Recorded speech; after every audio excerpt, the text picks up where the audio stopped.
basi huo ukweli ni mgumu kusemwa, lakini nyinyi wa Katoliki tuufie huo, na kweli kuna watu mtakufa kwa hilo.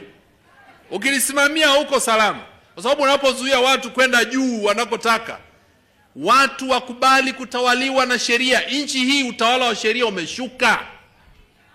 Utawala wa nchi utawala wa sheria, nchi inaongozwa na sheria, sio na mtu.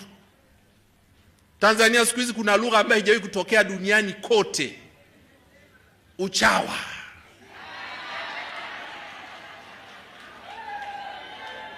Katika karne ya 21 hakuna nchi inayoongoza kwa uchawa, ni Tanzania. Wengine watasema ndio political hypocrisy sijui na nini na nini, lakini uchawa uko juu. Asio nione mimi, ukweli utawale.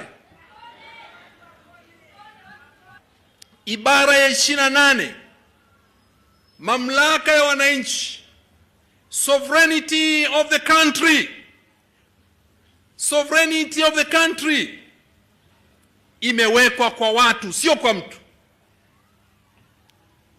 Ili nchi iwe nchi inahitaji mambo makubwa matatu: inahitaji eneo, inahitaji watu, na inahitaji wale watu kujitawala, asiwepo yeyote juu ya watu.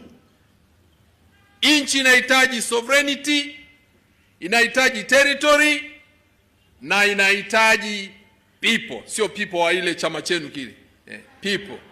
Inahitaji watu, raia, na hakuna aliye juu ya hawa raia. Kwa mtu yote anayejifanya huku juu ya raia anafanya kosa moja baya, na bahati nzuri duniani anayechukua nafasi ya watu daima atajaondolewa. Naweza kapita miaka 100, miaka 100 ngapi, ataondolewa.